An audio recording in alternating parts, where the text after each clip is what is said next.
Vajra Sattva Samaya Manupalaya Vajra Sattva Tenopa Tishta Didro Me Bhava Suto Kayo Me Bhava Supo Kayo Me Bhava Anu Rakto Me Bhava Sarva Siddhi Me Prayatsam Sarva Karma Sutsame Sitam Shriyam Kuruhum Ha ha ha ha ho Bhagava Sarva Tathagata Vajra Mame Munsa Vajra Bhava Maha Samaya Sattva Ahom Pe Sangye Chedan Soge Chonam La Chancho Pardo Dani Kyapso Che Dage Jinso Give Sonam Gi Rola Pinchre Sangye Druparesho Sangye Chedan Soge Chonam La Chancho Pardo Dani Kyapso Che Dage Jinso Give Sonam Gi Rola Pinchre Sangye Druparesho Sangye Chedan Soge Chonam La Chancho Pardo Dani Kyapso Che Dage Jinso Give Sonam Gi Rola Pinchra Sangye Druparasho.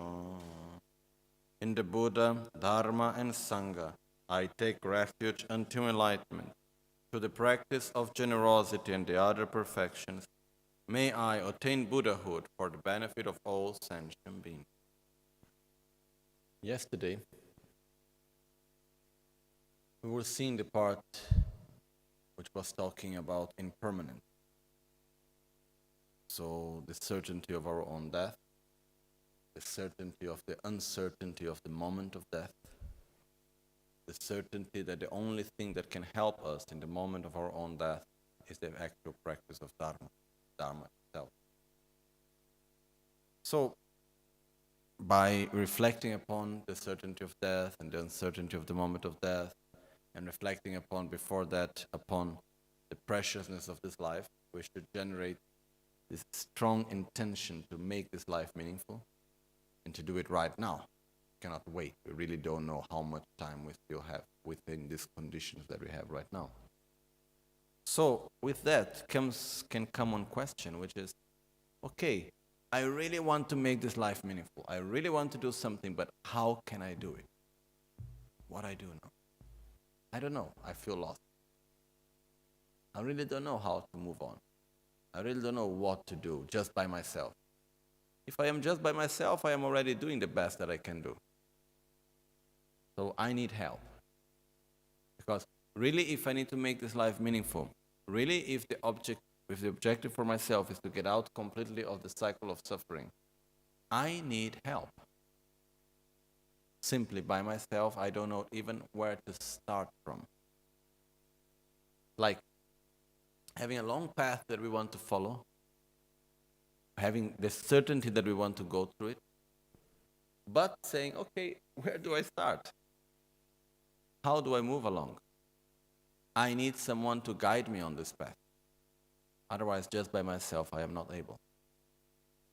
And here comes the next point, which is taking refuge. So we go to the second part of question 21 by Lama Tsongkhapa, and he says,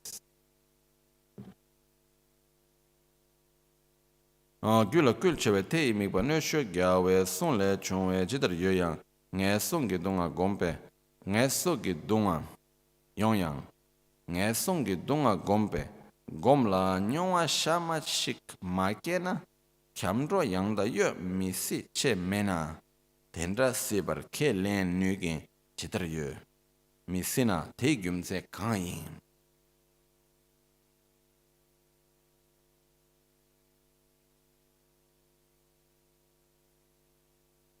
Nye son sumgi dunga la, nyingne jikpa makye na, kyamdro yangda misi che, dani chenpo shal che pe, kale gongpa minu te, kangla dirkyo yo minpa, tela shigu kala yo, che sun lungi, tengi drup.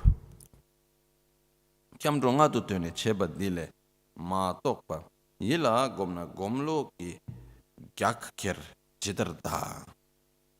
Siki kyamdro le shentu, kyabche jikpe yig chakne, lama kuncho sumbo yi, yuenten kebar sheba dang, kela shentu mimawe, chakpe jikchen gyoba yi, nudu yobar yi che ne, gyabla reto chawa yi, sempa kyamdro tsowo la, kyabyu lama kuncho sum, yungor gomse lamringi, sokshin kabki mengaki, shashe shingshe gyube sul. Yilab gondo kuncho sumbo jira chik yingor che. Rangre namgi gonge yultu nawe kuncho ki ten sumbo dinamla ma tope shikla cheban diniga kala che.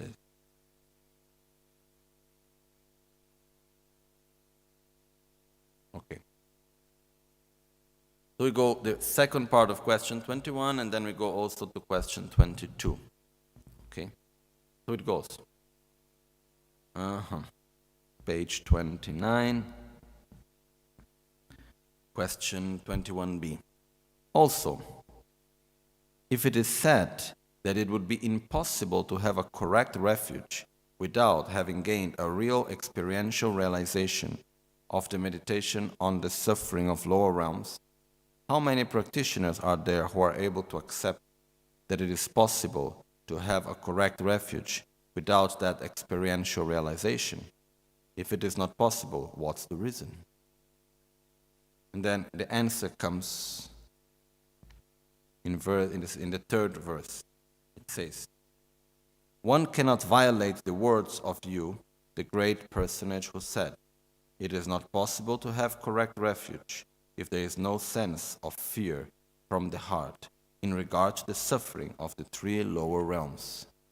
Because it is proven by the scriptural authority, Aryadeva, which says, how can there be peace and respect in somebody who does not have the notion of sadness? And Lama Tsongkhapa continues saying, excluding the refuge performed by the way of verbal recitation, how would one carry out the mode of taking refuge when it is meditated upon mentally? So what would be the refuge deep within our own mind stream, not only verbally? Besides the Panchen Rinpoche answers, besides the refuge of verbal recitation, there exists a principal refuge, which is to be mentally frightened by the dread of death, from which one needs protection, and to know the difference between the qualities of the Guru and the three jewels, entrusting one's hope in refuge by believing that they have the capacity to protect us from the greatly frightening dread, and not telling others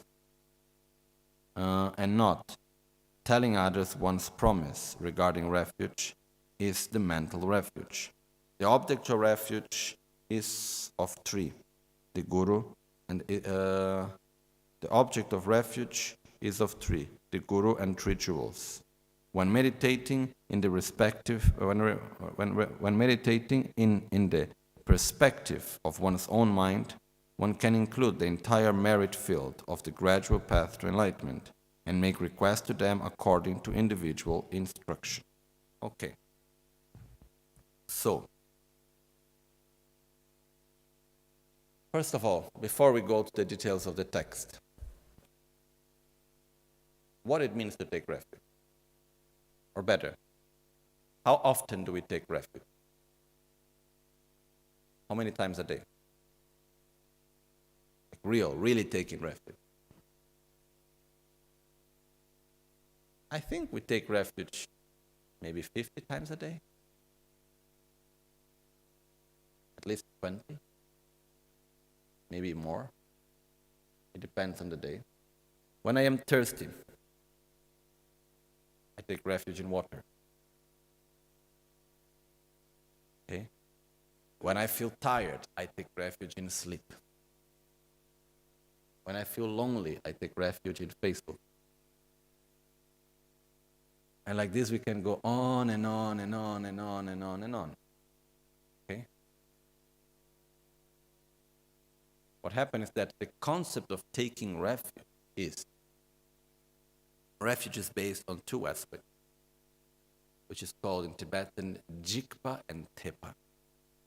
Jikpa is called fear, to be frightened about something, which means to recognize that something is not good for us. And faith is the second part, which is recognize that there is something else that can help us to get out of that which generates the suffering. So, in the moment that I feel thirsty, I fear thirst. Otherwise, I would not want to get rid of it. Okay? So what happens is that I don't want thirst to continue. I don't want to feel thirsty. So where do I take refuge? In water. Why? Because I believe, I have faith. I believe that the water exists, that the water has the qualities and capacity to eliminate my thirst. So I take refuge in water. So, what happens? We feel lonely. We don't like feeling lonely. So what we do? We call a friend. What we do? I don't know, whatever it may be. Okay? So we take refuge. If it's too hot, we go to a place under the shadow. I take refuge from the heat. Where do I take refuge? In the shadow. Okay? So if we look, we do take refuge many times a day. And it's not something that, it's very important for us to understand that when Buddha, many of the Buddha's teachings, the Four Noble Truths and so many others, and for example refuge, is not something that it's new to our life. We do take refuge. Buddha is just showing us that we are taking refuge from the wrong things in the wrong place. But to take refuge, we already do. So we don't need to learn to take refuge. We just need to change the object. Okay? I think it's quite clear, no? So, in refuge, there is always two parts, as we have seen. Let's say there is the bad part, and then there is the good part, which means that there is what we want to get rid of, what we want to get free from, what we fear, and what we believe that can help us to get out of that suffering. Okay. So there is always this aspect of I go for refuge, I ask for help. I believe that person, that situation, that object, that place, whatever, will help me to get out of the suffering that I don't want to have. So this is taking refuge. So water is a good example. When we are very thirsty, we will do anything to get water. Why? Because we deeply believe that by getting water, we can eliminate the thirst. Similarly, if we are hungry, we have the same thing if we are feeling too hot or too cold. Like this, we can go on and on and on, many, many other examples. Okay? So, when taking refuge, what is the first step necessary to take refuge? To fear. The word, I don't like it so much. Okay? It's not fear in the sense to live with anxiety and fear. That's not the point. The first step is to recognize what is wrong and to wish to get out of it, to wish to eliminate it. That's the first step. Like, if I do not recognize that I am sick, am I going to look for a good doctor? No. The first step, I must say, I am sick. First step, I must recognize what is wrong, and by recognizing what is wrong, I can put an effort to find a solution. So this is the first step that we need to do. And what Lama Tsongkhapa is saying here is that, look, if we do not recognize the sufferings of the lower realm as something possible, real, and we do not fear it deeply not means in living in fear. It means I want to avoid it. I don't want by any means to experience it.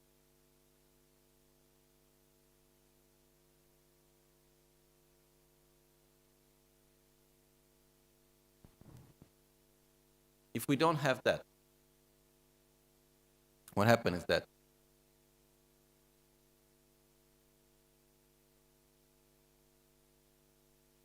difficultly we will be able to say, I really want to get out of the cycle of samsara. Okay? So we need to recognize what is samsara. It's like looking at a sickness and understanding clear what it is. Even though maybe in this moment we are in the good moment of the sickness that we are not having so much pain. But we know that it can get much worse. So by seeing how worse it can get, we say, oh, I must get completely cured of it. Because I don't want to let it be like that. Okay. So it's like, if I do not take care of that sickness, how would it get? Bad. And I don't want that. That means to observe and reflect upon the suffering of the lower realms.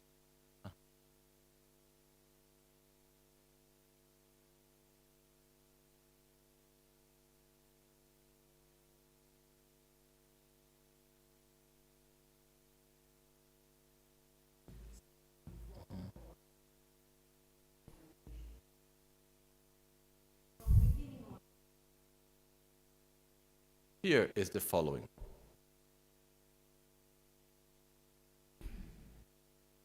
For example,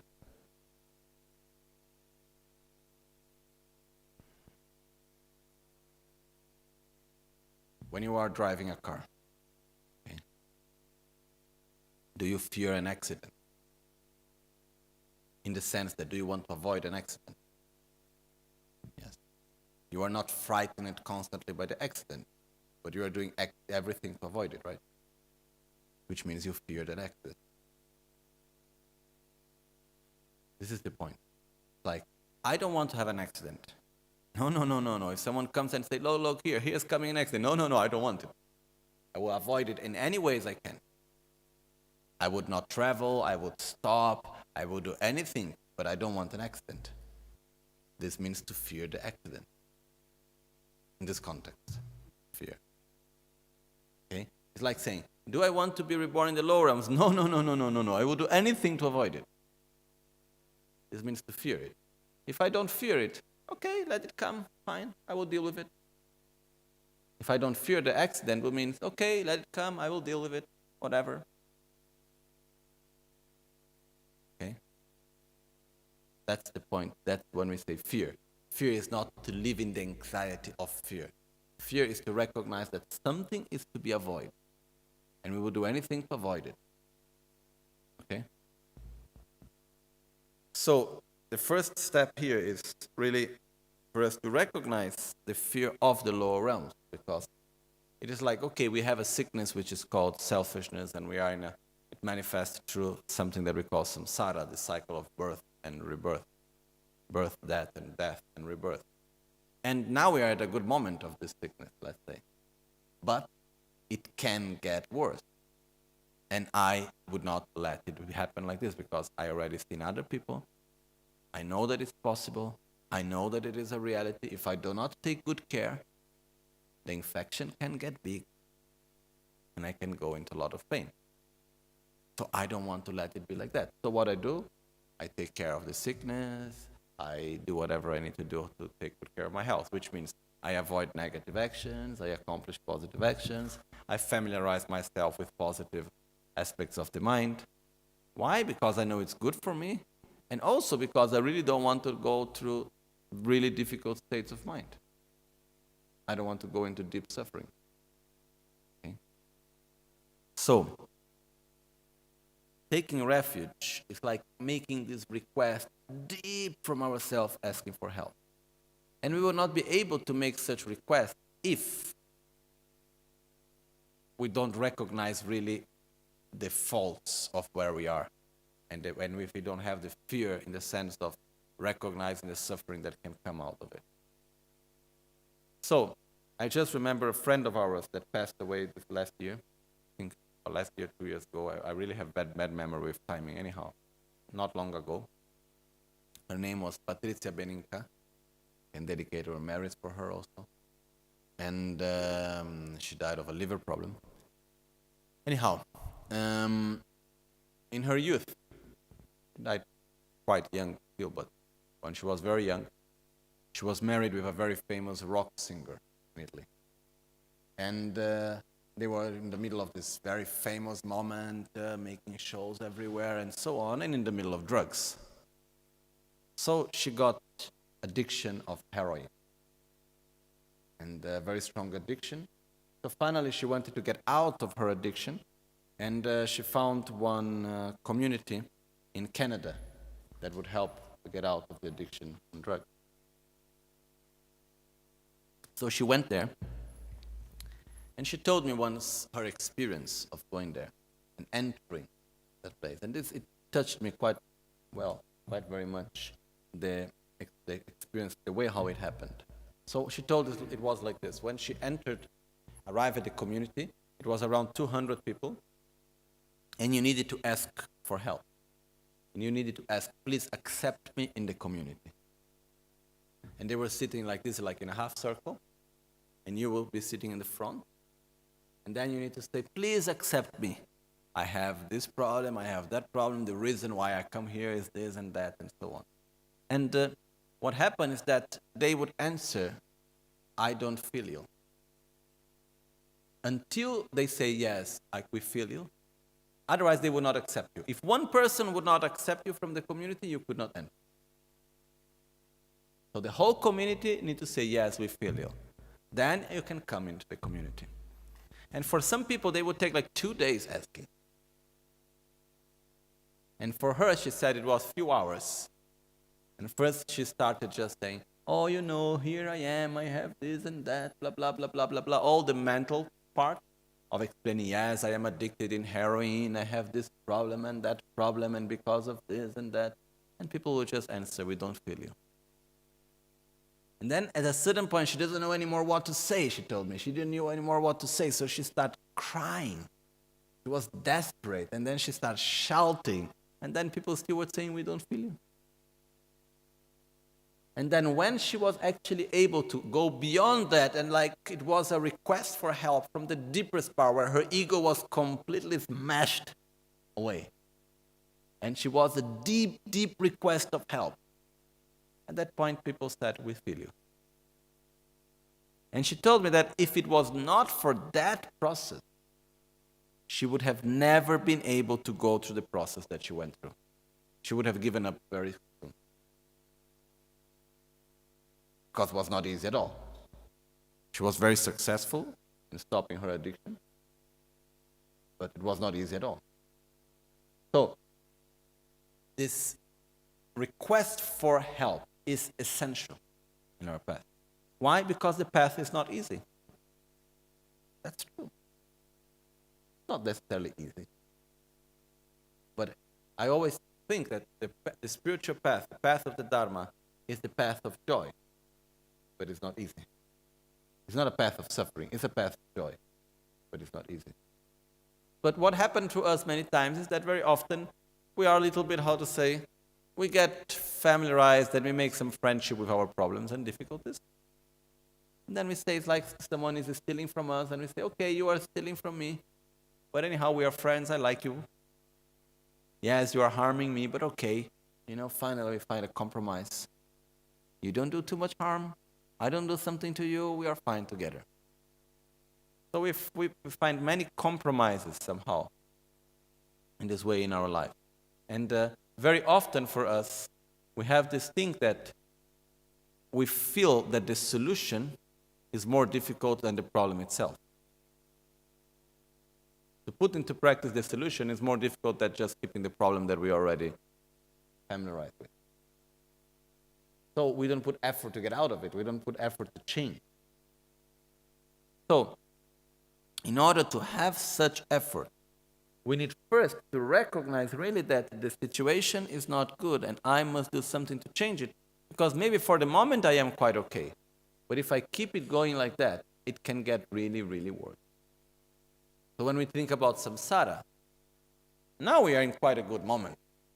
Now we have a nice body, we have people that loves us around us, we don't really miss anything. Oh yes, we have our little problems and sadness and this and that, but it's quite okay.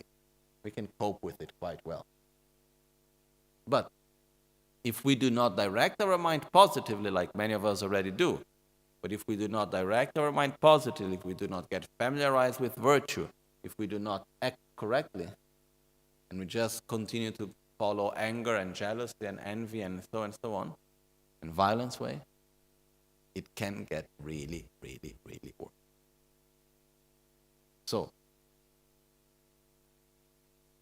lower realms, do they exist? Hell. Does hell exist?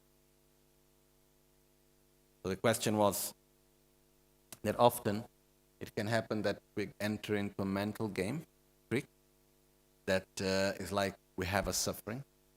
Then we do something to get out of the suffering, we ask for help, we put an effort and so on.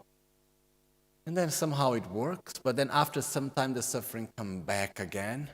And then after some time we even don't ask for help anymore, we simply get into a state of somehow, how to say,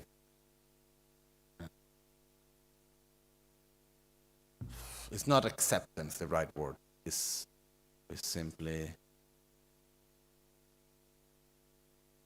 we lose hope somehow. We say, okay, it's like this. No? The point is that what is very important for us is to understand that there is a difference between suffering and the causes of suffering. There is the symptom, and then there are the causes. Most of the times what we try to do is to get out of the symptom. If I take care of the symptom and I don't take care of the actual sickness, momentarily I will be fine. And very soon after, when the same conditions arise again, what happens? It will come back. It's like, let's say if I have a problem of my skin whenever it's too hot. So, now it's too hot, I blame the hot, I blame the heat. And then I go there, I put some special cream and whatever, and then it's gone. Okay. Then, after 2 weeks, it's hot again. You get the same problem again. And then I'm there, okay, let's go for the cream. And after some time, I say, I don't even put anymore anyhow, it's coming back again, and I get tired of it, and so on. But actually, I need to go to look, okay, if the condition of the heat is making this to happen, why? Oh, maybe I have a problem in my liver. Maybe it's the kidney, maybe it's I am eating something that is not right, whatever. So, where is the actual sickness? That is something that we need to go to look for, and not remaining only in the symptom. This is something very important. And it's very often, it takes a long time to find where is the actual sickness, because the problem that we have is that very often we have the symptom, but we are not able to have a correct diagnosis. We even don't know where to put the energy. And like in allopathic medicine, I've seen a few times that people go to the doctors, they have a symptom, the doctors don't know what's the real diagnosis, so what they do, they give an antibiotic. In Buddhism, we could do something similar, which is I have a symptom, I don't know which is the real diagnosis, so what I do, okay, just eliminate selfishness and ignorance. Love and compassion and wisdom. That's the antidote for everything. And actually it works. Because all our suffering, ultimately, where are they coming from? Selfishness, anger, jealousy, fear, pride, mindfulness, but ultimately from selfishness and ignorance. So with love and compassion and wisdom, everything can be healed. So then from that it comes like taking refuge. Because taking refuge in Buddha, Dharma, and Sangha, because we go into a deeper level. But the important point here is to recognize and to understand that there is a big difference between symptom and actual sickness. And that most of the times what we do, we only take care of the symptom. We should not fear the symptom. We should fear the actual sickness. We do the same thing in our society. with the economy part, with everything.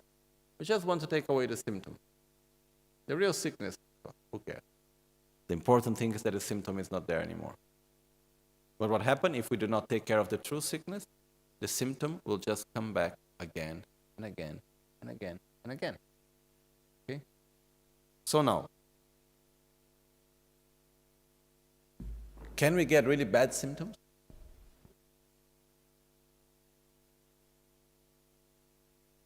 We have a saying which says, never complain too much because it can always get worse. Okay? It is somehow true. Okay? Many of us ask, does hell exist or not? Personally, I believe in it. And we'll make one example, which I did already many times, but it was an example very clear to me. It was a girl living in the United States and quite young. This I know it because who knew this girl was the sister of Ara. So it's not someone that, okay, just a story we heard. It's someone that we have the direct connection to this person. So this girl, she was in her class of chemistry in the university, high school, whatever. And there was an accident during the chemistry lesson, and she got completely burned, her whole body. So she ended up in the hospital. She was in coma for something like 10 days. And after the 10 days, physically where she was? In the hospital. So she was fine there. She was being taken care, she was being treated, her people that loved her was there, tried to help her. She was there in a very protected situation. But when she woke up from the state of coma, she woke up in great fear. And it took some time until she was able to speak. And what she told afterwards was that the whole period of coma, her experience was like if she was in a nightmare that she couldn't wake up from. And her experience was being raped and then being burned. And then being raped again and then being burned. And then being raped and then being burned. Countless numbers of times. Okay? For her, did she experience that suffering? Yes. For her, how long did it last, the 10 days? Very, very, very, very long time. Okay? This is in the description that Buddha gave about the different hell realm. This is called I think it's called in English the recurrent, like repeating hell. There is one hell of a recurrence, which means a hell that the same thing happens again and again. This is a clear example of that. Shantideva puts very clear. The hell is in our mind. It's not necessarily a physical place where we need to go. Like, just imagine that we go into a state of a nightmare and we are not able to wake up from it. And we don't know it's a nightmare. We experience it. We go through that suffering. So this girl, she went through this suffering. It was real for her. So this is going into hell. Then we have many other situations in this planet Earth that we can actually see if we go for it. It's possible to go to places and it's possible to see things where people really, really, really live in states of so much suffering. And it's like, I know many stories, but I prefer not even to repeat them. It's like, we have no idea of how fortunate we are very often of the conditions that we have. And there is so much suffering near to us. It's possible. It's not something that we say, oh, it's not possible, it's never going to happen, oh, that's just something that religions invent in order to manipulate people. The concept of hell, has it ever been used to manipulate people? Sure, in all religions. Okay? But does this mean that hell doesn't exist? No. Okay. So, what needs to happen for us to be reborn in hell? We need three things. First of things, we need to die. Okay?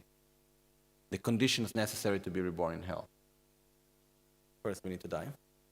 That's going to happen. Okay, so the first one, 1/3 is already there. Okay?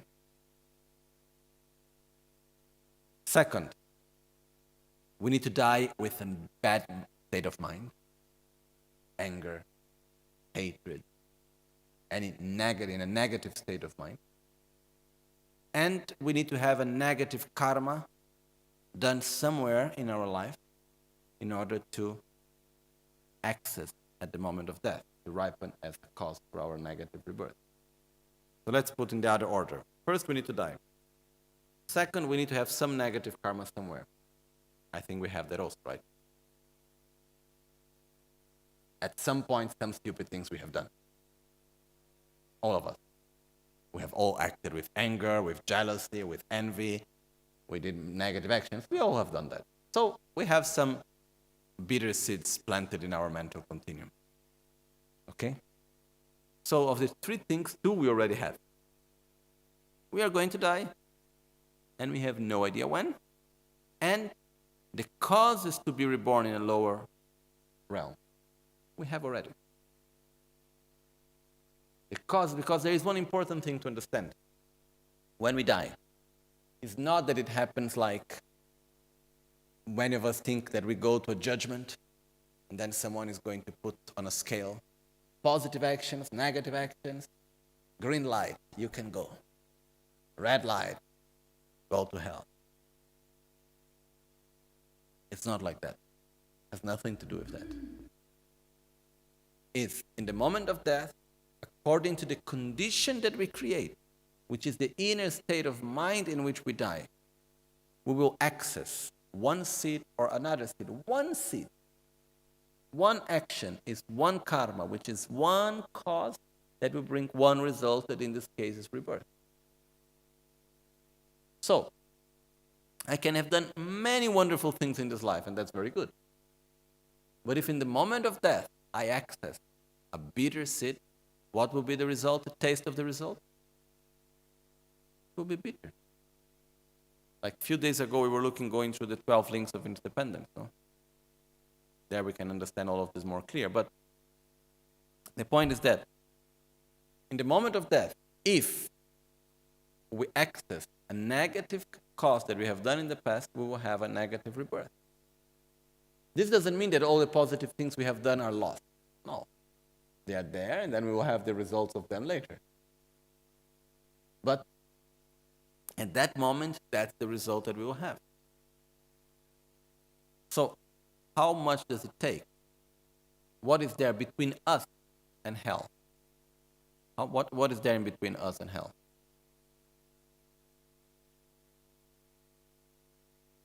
There is death. And then there is the possibility of us dying. There is our mental state. If we die with a positive mind, if we direct our mind to what is positive, virtuous, like we take refuge, we generate faith and love, we connect our mind with what is positive in the moment of death, then we have no doubt we will have a good rebirth. If we die in a negative state of mind, that's one of the worst things that can happen to us.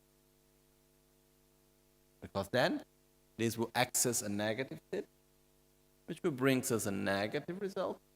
And then once we are in a state of great suffering, what will be our reaction most probably? Peace or violence? If we are walking in the street, someone comes and spits our face. What is the reaction? Oh, come on, don't be such a bad condition for my karma to ripen upon myself. I have done something negative in the past, so now I feel this pain in my face that comes through the condition of your hand touching my face. Or do we say even better, we look at someone, we're walking in the street, someone look at us and hit our face, and we go and say, oh, I'm sorry for so much ignorance in you. I deeply wish you to be free from your ignorance, and by that you wish you to be free from your suffering. And may through the suffering that I experience, all my negative karma that I've done in the past ripen and be eliminated. Do we react like that? Or if we are there and someone don't need to slap at our face, just say a bad word or look at us in a bad way that we don't like, or do whatever that we don't want to be done, what's our reaction? Aversion, violence, verbal, mental, physical. So, like, to eliminate a depth, we create another one. It's like we enter into this cycle. So, if we are reborn in the hell realm, or if we are reborn in the lower realms of existence in a state of great suffering, what will happen is that we enter into this vortex of negativity, because there is suffering and reaction of violence, suffering and reaction of violence, suffering and reaction of violence. And then it becomes each time more and more difficult to get out. If I am born in such a state, what are the probabilities that I will die with a negative mind? High. Then the next rebirth, negative. That's why it is said that to get out of hell, we need one thing. One instant of true love. If we can feel sincere love towards anyone, this makes us to get out of the state of hell. Okay? There's even this story of one of the previous lives of Buddha. He was in the hell. And then the metaphor, like the image through which he was experiencing was that if he needs to carry one chariot, his own self, together with another being nearby him, and the floor was blazing fire, and it was very painful, and then there was this lord of the hell that was beating him up. And then at a certain point, there was someone else by his side, and then he was not able to carry the chariot, so he started to get beaten. And at that moment, he felt compassion for him. So he looked at this guard of the hell that was beating them up, and he said to him, please don't beat him. He's not able to do. I will carry on his behalf the chariot. I will do the double of the effort. Please don't stop harming him. And at this time, the guard of the hell took a big hammer and said, mind your own business, and hit him in the head, and then he died in the hell and was reborn in a good rebirth. Which means, the moment that he developed true compassion inside the hell, that was enough for him to be reborn outside.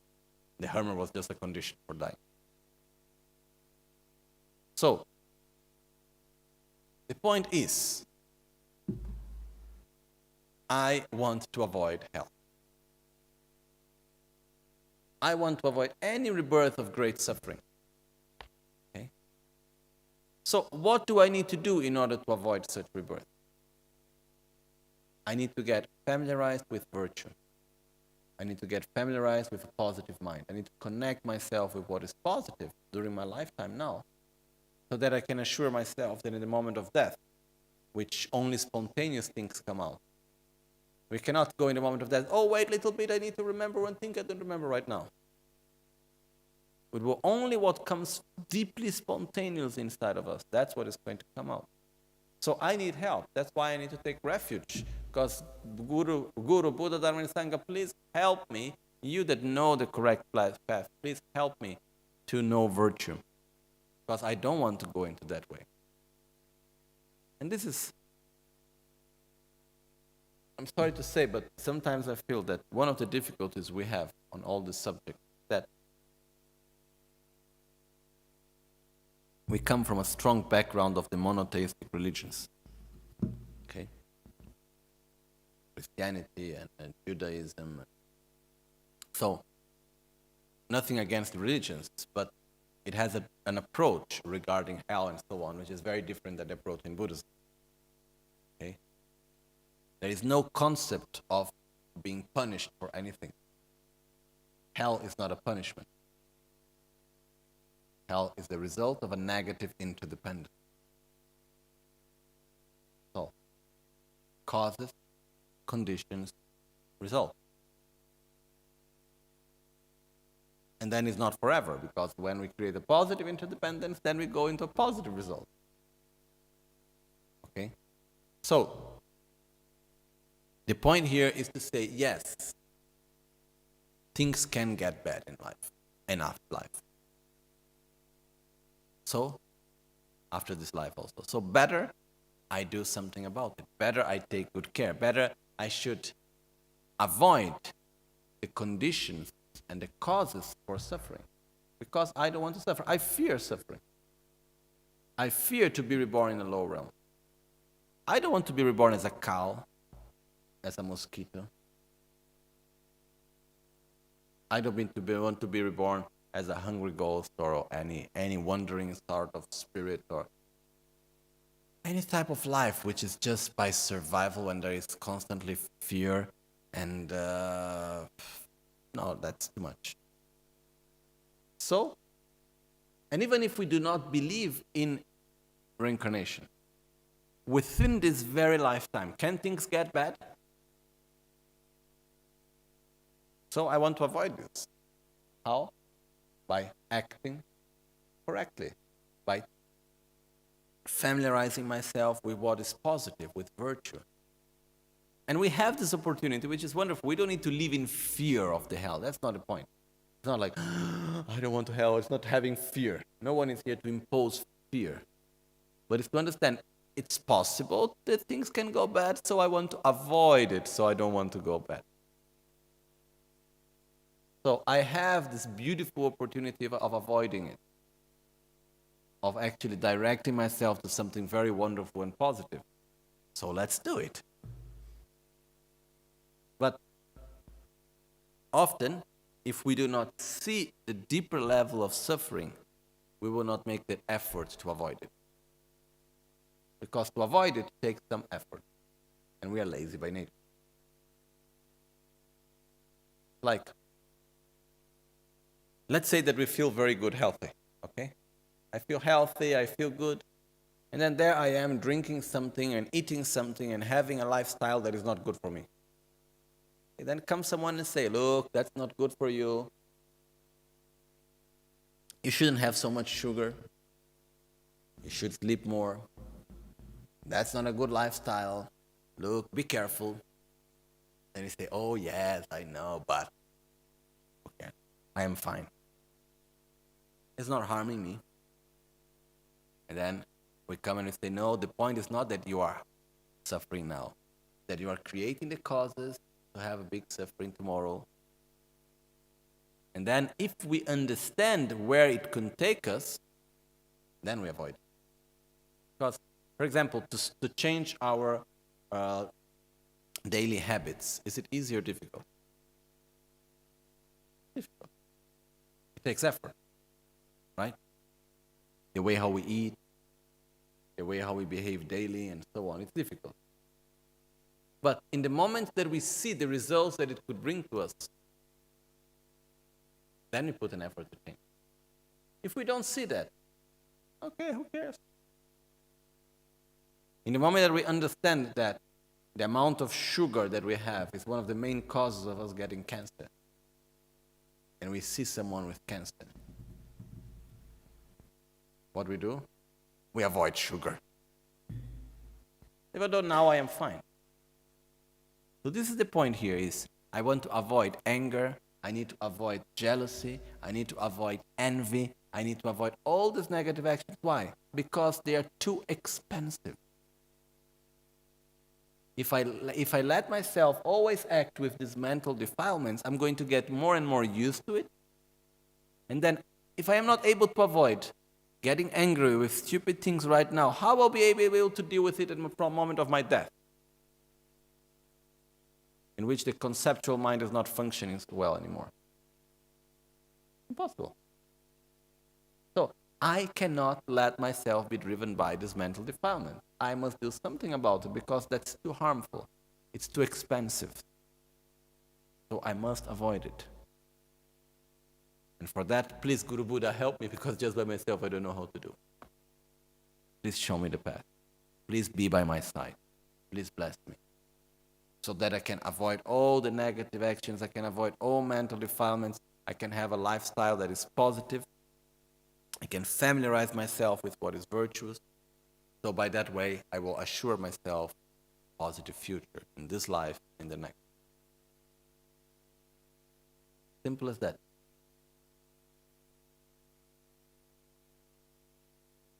Simple as saying, this is harmful, stop. We don't need to live in fear of the lower rebirth, of the lower realms. We don't need to live in fear of suffering. We need to live in fear of the causes of suffering somehow. Like, I don't need to fear the sickness. I need to fear my lifestyle that brings me such sickness. We need to fear our anger, jealousy, pride, miserliness, arrogance, selfishness. That's what makes us suffer. That's what we need to avoid. And in order to do that, we need to ask for help, because just by ourselves we are not able. That's why I say, please, Guru Buddha, help. Okay? So this is the point here. When it says, okay, first we do need to recognize the sufferings of the lower realms. And by doing that, then we can really put an effort to avoid what will bring that suffering. Okay? And this is the very first step of our spiritual path. Is to say, I want to avoid suffering in the present and in the future, so let's have a good behavior right now. Let's behave. Not because someone will punish me, but because causes and conditions bring results. So better to avoid creating the causes and avoid creating the conditions. That's all. Okay? And then the conclusion of that is that it doesn't matter what may happen in our life. It's not a reason for me to act violent. It's not a reason for me to react with anger, with envy, with pride, with jealousy, and so on. It's not a reason. It's not worth it. It doesn't matter what may happen. It's not worth it to do it. It simply won't bring benefit. Instead, it can bring a lot of harm. So, no, I won't. That's the main point where we get. Okay. So we continue a little bit with the text. As it says. After having given this explanation, I will just read it again. One cannot violate the words of you, the great personage who said, you Lama Tsongkhapa. It is not possible to have correct refuge if there is no sense of fear from the heart in regard to the sufferings of the three lower realms. Three lower realms is the hell realm, the animal realm, and the hungry ghost. Which means we will never have the determination to avoid certain attitudes and so on if we really don't see what the result that these attitudes can bring to us. Because it is proven also by Aryadeva, which says, how can there be peace and respect in somebody who does not have the notion of sadness? Let me just check the Tibetan of this.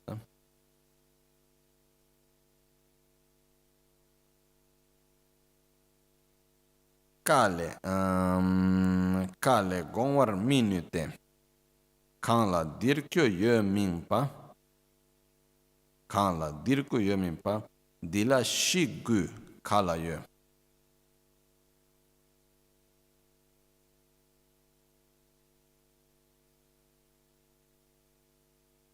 Yeah, it says,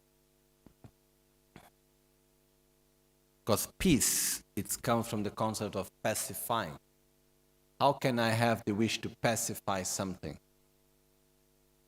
if I do not recognize the existence of it? How do I want to have peace from war if I don't see war as war?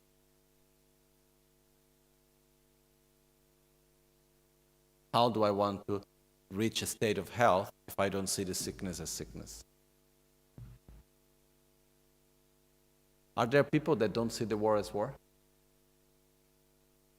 Are there people that see, for example, war as an opportunity of business? And that actually are happy for war? So don't see war as something negative? So if you don't see war as war, you would not put effort to eliminate war. you will not see the need of peace. Okay? So it continues by saying, what is the actual true refuge that comes within ourselves? Is to deeply within have the determination, I want to avoid my own suffering. This is the first level of refuge. Okay? After will come the Mahayana refuge. We're talking here first of the Hinayana refuge, which is, I want to avoid suffering now and in the future. So, what can I do? Who can help me? Is it enough to get a lot of money? No. Because can money avoid me from going into deep suffering? Is it enough to have many people that like me and are my friends and are near to me? Is it enough to be recognized and have a good reputation? Is it enough to have a beautiful body and to have many pleasures? Will this avoid great suffering in this and next life? No. So, the things where we normally take refuge, they don't work. They're very limited. They can only help us to eliminate the very momentary manifestation of suffering, but not the roots of suffering. So, what's the only way? Is to eliminate the actual roots of our suffering. And to do that, we need to ask help for someone that have already done it. I need to ask help to someone that has already eliminated his own anger. How can I ask someone that is full of anger to help me to eliminate anger? It's not going to work. I need to go to someone that has gone through it, but has finished already the process. That's why I say, Buddha, please help me. You have gone through it. You already have gone through your suffering. One day you had a lot of attachment, desire, anger, and so on, just as me. But you were able to go beyond it. So please help me. Please give me your hand and show me the path. So at least so that I can see the path through your eyes. Like walking on a path and then say, okay, here we need to go up, careful, bend down because there is a tree or whatever, be careful here and there, and then we go slowly, slowly. We see through the eyes of Buddha. Because many things we don't see. We don't know really what are the true causes of our suffering. We don't see reality as it is. We even don't see impermanence, which is the most obvious thing. So, we need someone that has their eyes open to show us reality in a coherent way with what reality actually is. So that we take refuge. Please, Buddha, help me. I take refuge in the Dharma, the actual path. It's not only asking Buddha for help. I need to take refuge into walking on the path. And then I take refuge in the spiritual company, which I need during my path, because it's not always easy. So I need other people that are walking along, and I say, oh, they can do it also, so I can also do it. Let's go together. So, I take refuge in the Guru, who is the embodiment of Buddha, of the Dharma, and of the Sangha. Why do I take refuge? Because I don't want to suffer.